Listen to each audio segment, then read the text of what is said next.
Welcome to Access Amplified, the podcast where we shine a light on how digital health is increasing access to care and advancing equity around the world. I'm your host, Joanna Brownold, and our podcast is brought to you by Tyto Care. In each episode, we sit down with healthcare leaders who are doing the work, not just reimagining the access, but actually rebuilding it from the ground up. Today, we're joined by Carolina Daza, Senior Virtual Health at Corewell Health. Hi, Carolina. Hi, how are you? Thank you for having me. Good.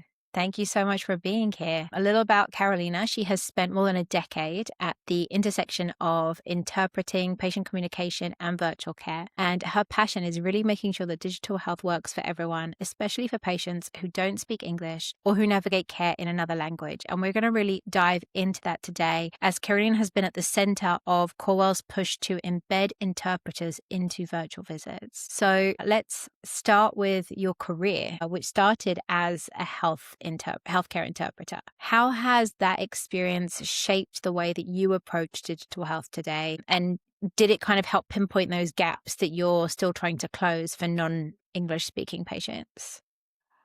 Yeah, so I started in healthcare at such a young age. I won't tell you what age. Maybe I'll tell you. But I It was still like 2 years remember ago, right? it was like 2 years ago, right? Exactly. But, I've been around this space for such a long time, a couple decades maybe at this point. But I still remember taking a step into the hospital for the first time, not really thinking this was going to be my career path at that time. I was in college and I just needed a job, right? I needed a job to pay my bills. And here I go.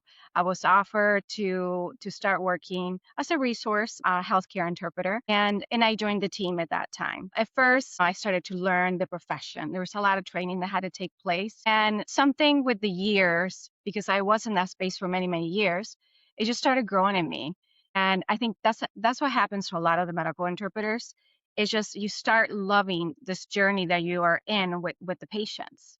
Of course, I interpreted for many patients who I only saw maybe once in my life, right?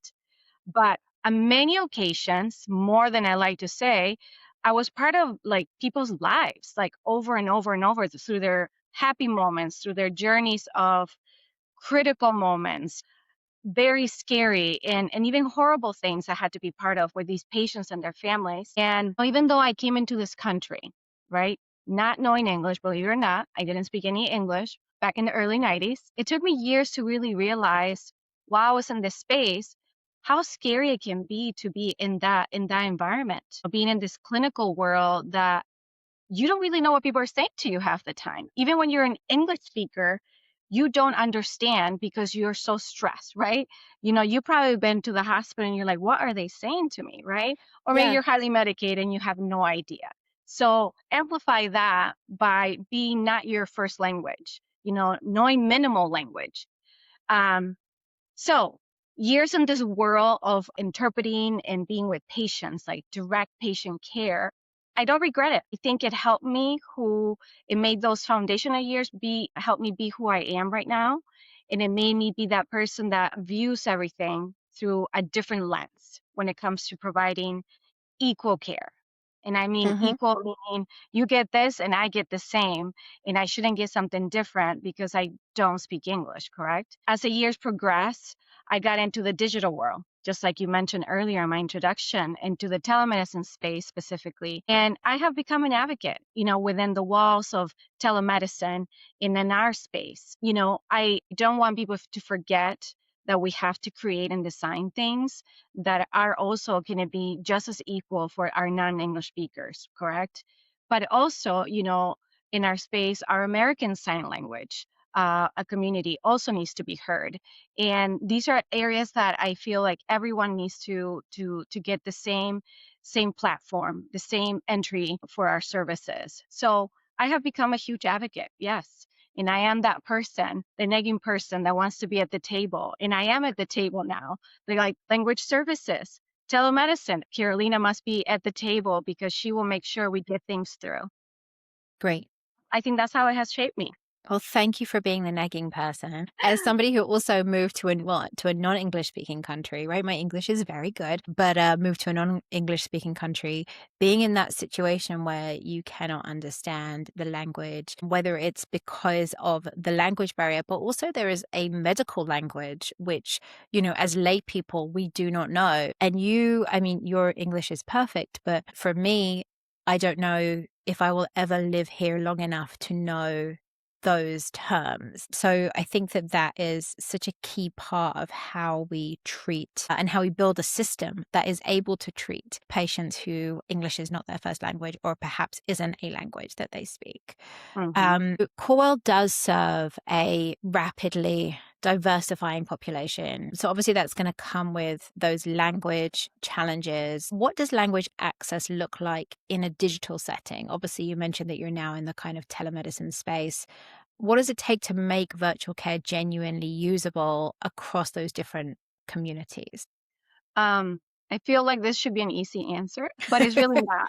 It really not. It's so complicated, and I think it has so many layers because Corewell serves a very diverse population. I mean, we are in a state that we get a lot of immigrants, and we welcome them from all over the world, not just across the border here and there. Making virtual care usable with these communities it's not really just about translation. So everybody thinks that let's translate literally this word by this word and we've done our job. Nope. It's actually removing barriers at every point of that digital journey for that patient. So I want to break it down a little bit and what I mean with all of this, but language access in a digital setting goes beyond, like I said, the translation part. You have to design the virtual journey, the virtual care so the patient you can actually make them understand not just with language but also break their cultural backgrounds because this is going to make them trust you as a healthcare system. Mm-hmm. So this means that we should be building access into every layer, make it simple. We love to make things complicated for whatever reason. Love it. And I'm obviously bilingual and I can navigate English and Spanish with no problem. But we make these platforms that are just a million questions, right? A million questions that you have to get through just to get to the end so you could be seen. And I guess you go through the same process when you're in person, but we have to make that a little bit more simple because now that individual, let's talk about, a video visit in the home. Now that individual is at home, right? There's no one there in the waiting room with them, helping them fill out the paperwork. Right. So let's make it simple. Offer these portals, these patient portals. Here we use my chart, right? Make the instructions easy, make them all in multiple languages. I know that here at Corewell, we've been working, different leaders have taken different roles and they've been working to get some of this into other languages.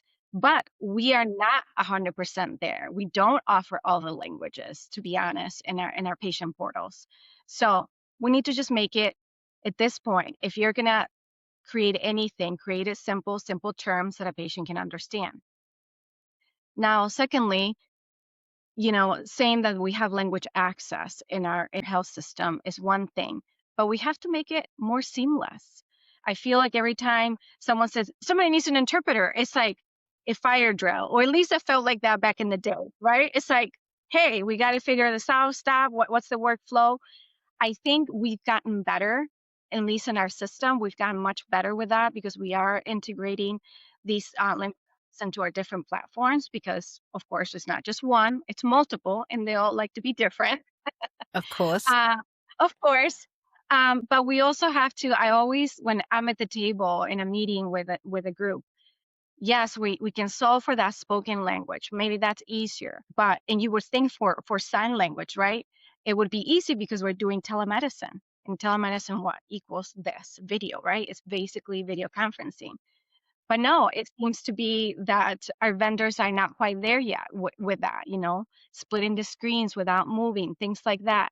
Those are the little details that we just need to get better at and we need to keep pushing. I think people get tired of pushing and that's why things don't move forward. But I feel like in our digital workflow right now, I don't think how we started, it was more of an afterthought, okay?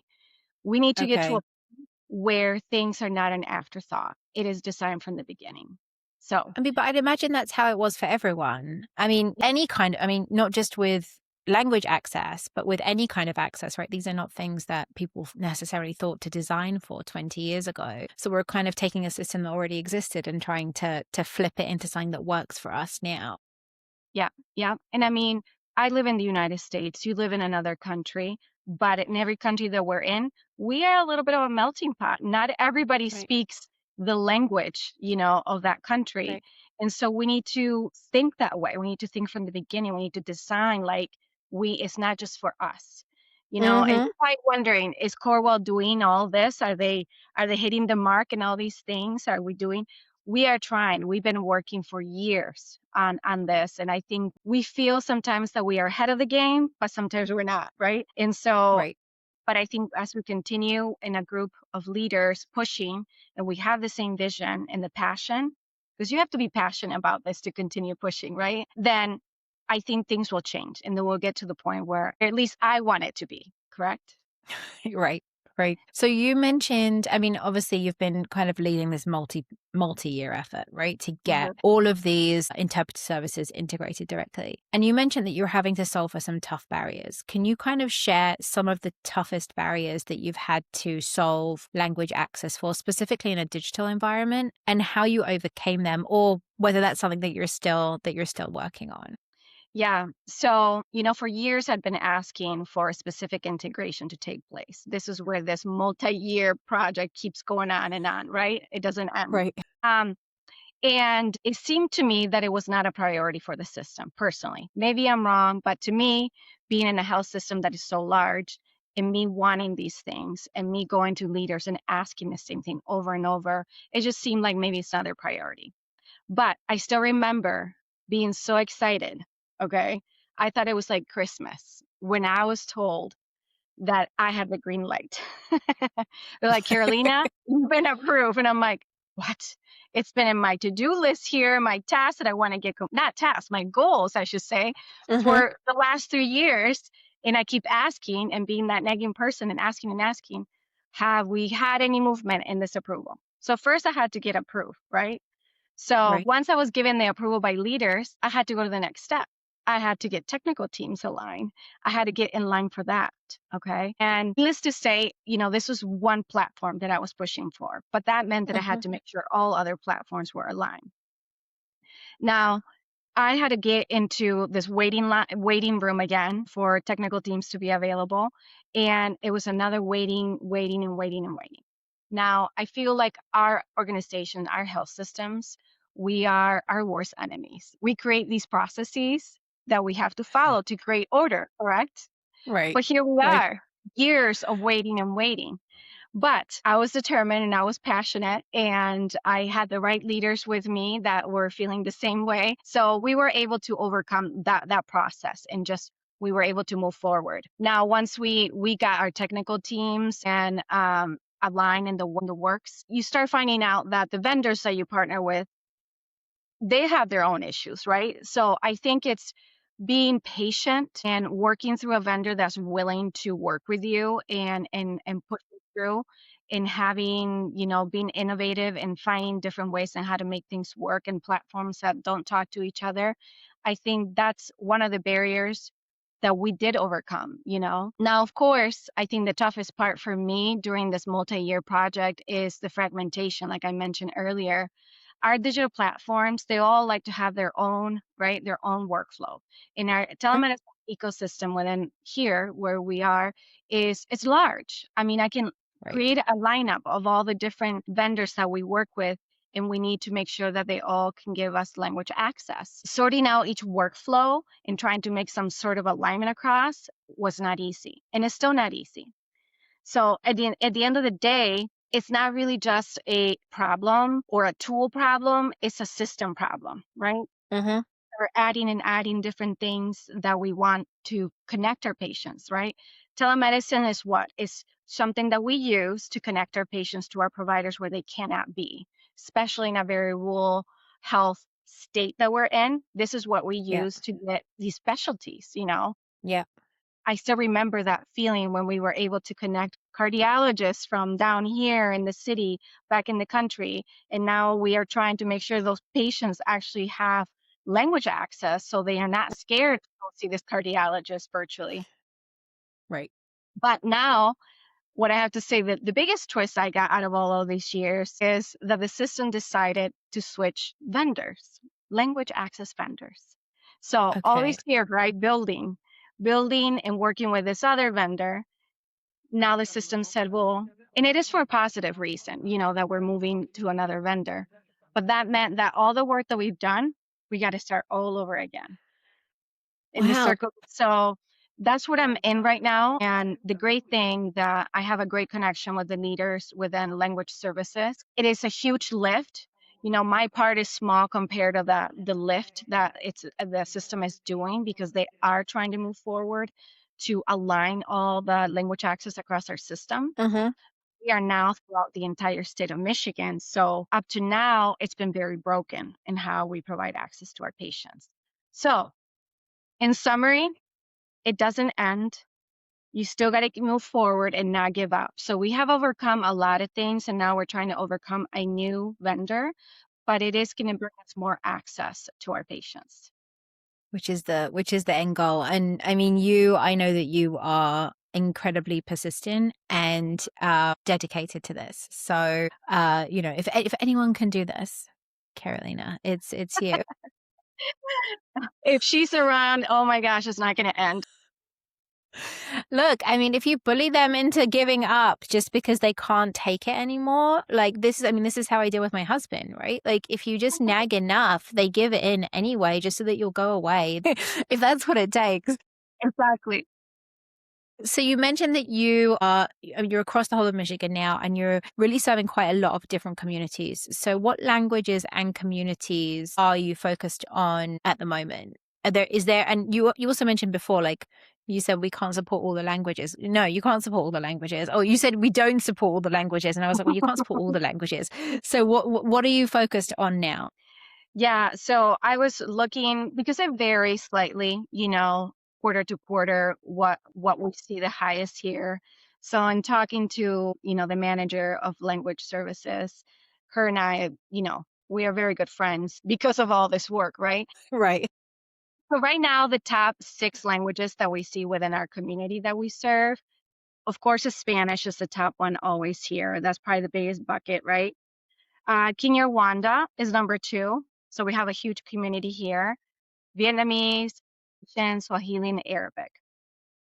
So now that we have part of the east side of the state, we are seeing more, languages that we normally don't serve. So the teams do try to stay up to date into seeing what languages are the most requested to make sure that we talk to our vendor partners and say, hey, make sure that you are fulfilling these gaps. Mm-hmm. I think what is great, and I think what our system brings, and I think patients do see it, is let's say something urgent, critical cases are happening, and it is some odd language, okay? We don't have it in person. That team, the language services team, the leadership will go on a hunt for interpreters that speak that language, which I think is so great and amazing when you think about Absolutely. that. Like, what if it was you and your child and you have something you can't communicate because you have some odd language? And then our vendors that are nationwide, now we have 2 vendors. So if one doesn't have it, let's hope the second one has it. So I think in regards to that, I think they try to do the best that they can with providing that. Of course, sometimes there's gaps where we cannot, especially when it's a dialect. Those are very, very hard. And we do have some of those here. But I think when it comes to like the digital part, we do need to get better at it. I think we still have so much to learn about our community. And we do know that we underestimate sometimes our community because some people may say, well, if they don't speak English, they're not going to use that. They're not going to use that app. They're not going to use that.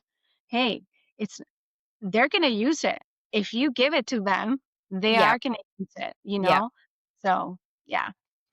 As someone I've got tip for all of those non-native speakers out there. I screenshot the screen of an app that I can't understand, and then I upload it into Google Translate, and then it does a translation for me. But I mean, this is obviously not the most efficient way to go about my life. But when it's a specific word or a Yeah. specific, healthcare or banking, and there's a specific word that I just don't know what it is, that's my new tip from the top. A translator would say, do not use Google. But I personally have used it for other languages too. Like when you need that one word, Mm-hmm. why not? Right? I mean, I wouldn't want to like write an essay with Google Yeah. Translate, right? I mean, that's not, and the nuances and exactly what we're talking about and specific dialects and the nuances of the medical languages, that's really important to have those people who really know what they're talking about.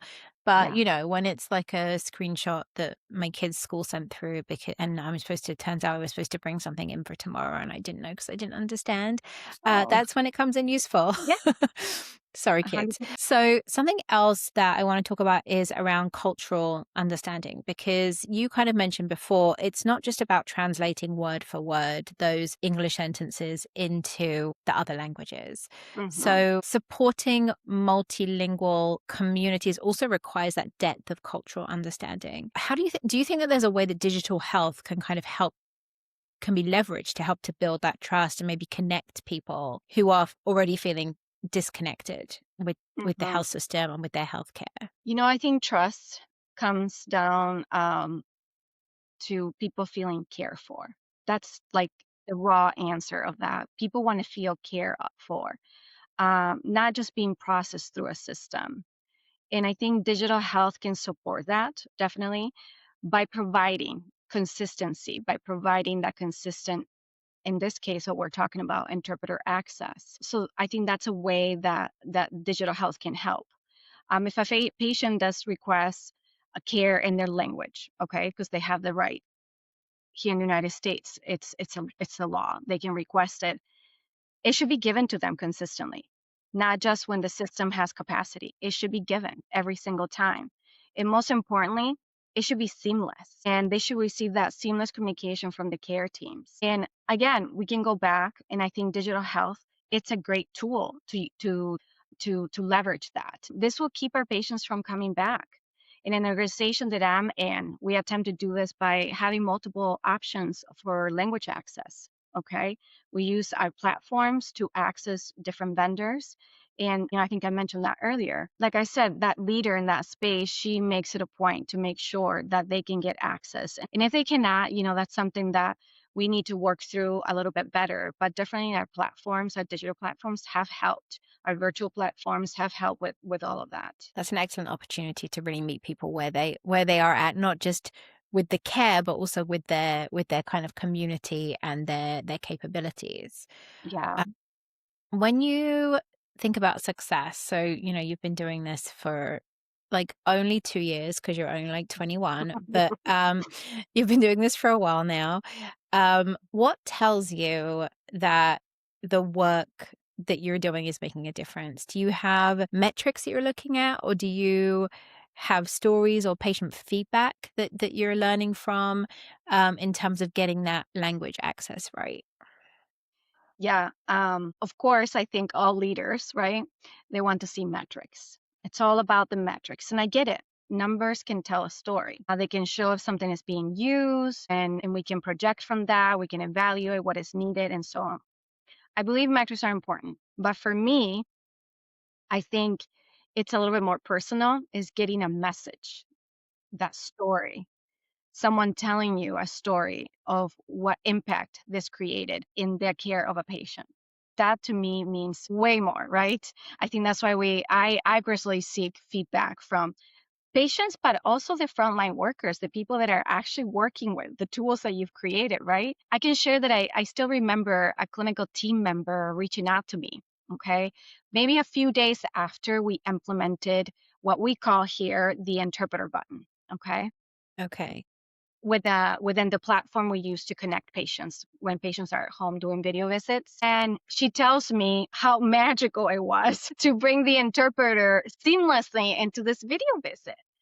But more importantly, I think what I got out of the story is that They had been trying to talk to this patient for months, okay? For months. And for various reasons, right? One, our platform was not integrated. It was horrible the way we were bringing interpreters in. But also, this patient was not able to come in person. There was just no way that this person could come in. So, that very moment when this person reached out to me, I got goosebumps. Like, I felt like this was worth waiting, this was worth pushing for. And this is exactly what we should think about when we are creating these platforms and creating digital platforms for our patients.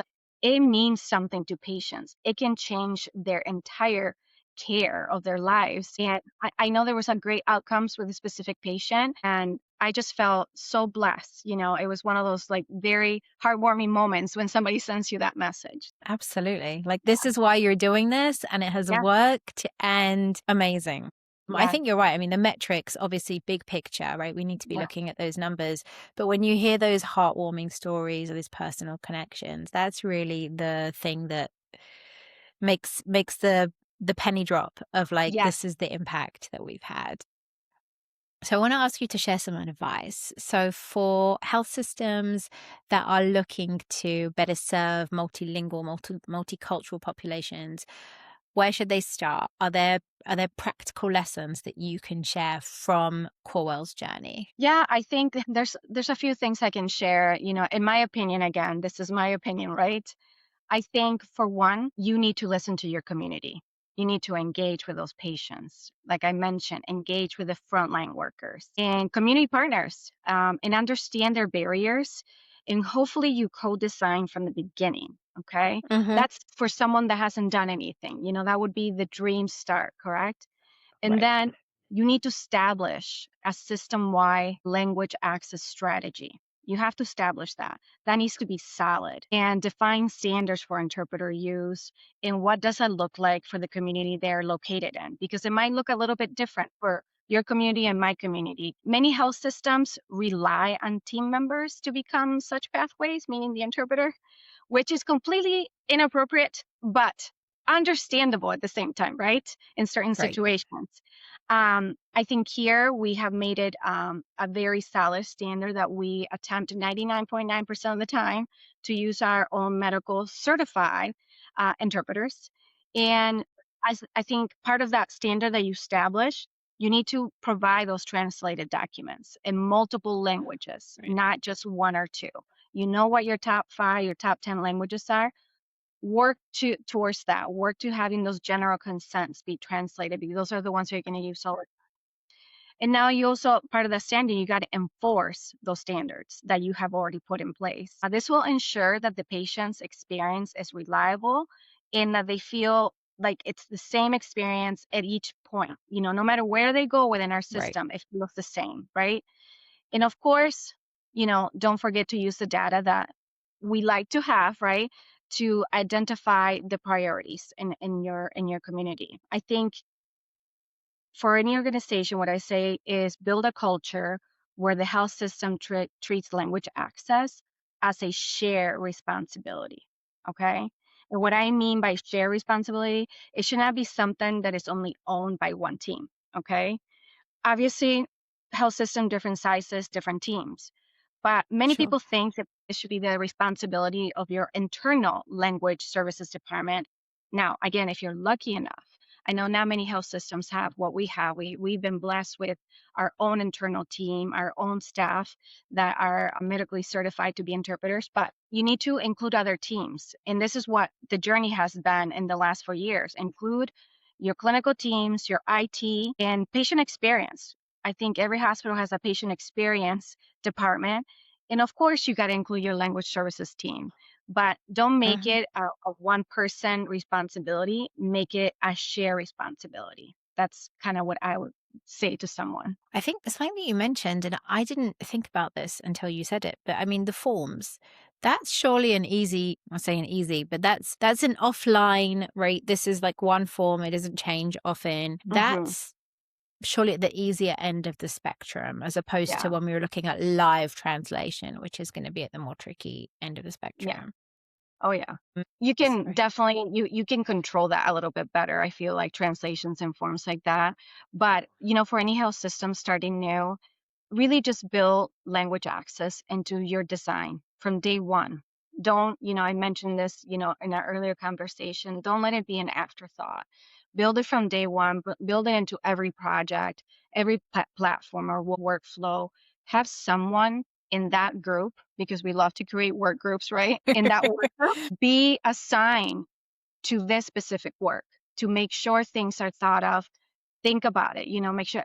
I know there's more people than like me in my health system at least. And if we have many across and we're all kind of thinking about it from day one, it you'll see this the results are going to be so much better for our patients. So just build it into your design from day one. I want to ask you kind of a more personal question now. You've been with Corewell Health since 2001. You spoke to us about that experience, how you started, where you are now. And I think anyone who's listening can tell that you are a very enthusiastic and inspired person. So, what keeps you inspired, and what are you most proud of in the work that you're doing now? Yeah, I think people keep me inspired. I'll tell you that. People really keep me inspired. And I think one of the things that I am aiming for, and I will make sure we get through, is full integration into our digital languages, platforms that we have. I think we have done a great job, but we're not there yet. And although I am very proud for the steps we made forward, you know, I still feel that there's that full integration is not quite there. And I think until it's completed, I'm not going to rest. I know there's so much more out there now. You have AI.